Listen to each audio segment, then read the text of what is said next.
I'm recording this in what I can only assume will be my final day here on Earth. I know my possessions are going to be auctioned off. Since I don't have any family and don't have time to write a will. Plus there's the issue of the bank and I'm getting off topic. The radio. Don't buy it. Don't listen to it. And for the love of God, don't tune to 66.6.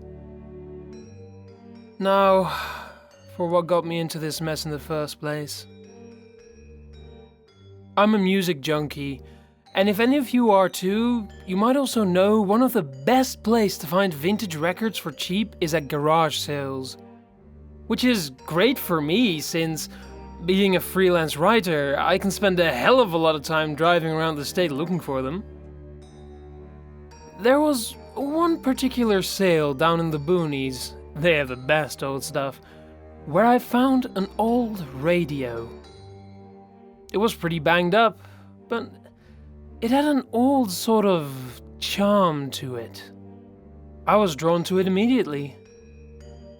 Okay, so it was only like $5, so that had something to do with my purchase, sue me. Once I got home, I noticed there was a notch around one of the frequencies, and a capital No next to it.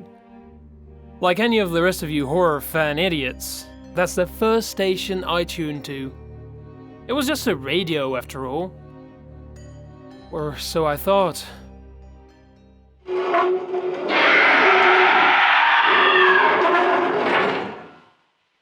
Hello and welcome back to 66.6 FM, your number one spot for all things demonic and hellish.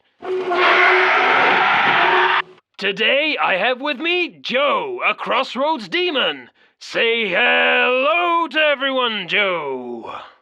Hey, fuckers. The interview went on to describe some pretty disturbing details regarding a summoning ritual and the reaping of about half a dozen teenagers. It got pretty gruesome, and the guest had quite the mouth on him. I was hooked. I stopped going to garage sales completely. I was spending every spare moment listening to Hell Radio. Whether the station was a joke or not, I didn't care. The interviews were thrilling, and the music they occasionally played got me inspired to write some pretty morbid stuff. My editor was thrilled and wanted to meet this new muse of mine, but I wasn't about to share this secret with just anyone. It was during one particular interview that things went a bit awry. It started out like any of the rest, but then...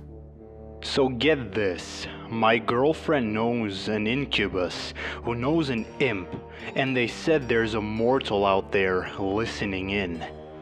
I froze just a little. There was no way they could know about me. It was a radio. Nothing special other than the frequency. So I tried to tune into another channel just to clear my head. Obviously, it didn't work. The pin didn't even move. Right you are. We even know he's actually listening in right this very moment. Aren't you, Jason? Fuck, this wasn't real. Lucky, I guess. Jason, kiddo. It's not just any radio. Well, no shit. It can tune to the fucking Underworld's media broadcast. I kinda knew that already. But how the hell did they know I was listening in? As if they could read my mind, the host replied to my very thoughts. It's a two-ray radio, Jason. And that's when they knocked on my door. They're almost done breaking it down. I just hope I can hit submit before they drag me down there. But hey, at least I'll still be able to listen to Hell Radio.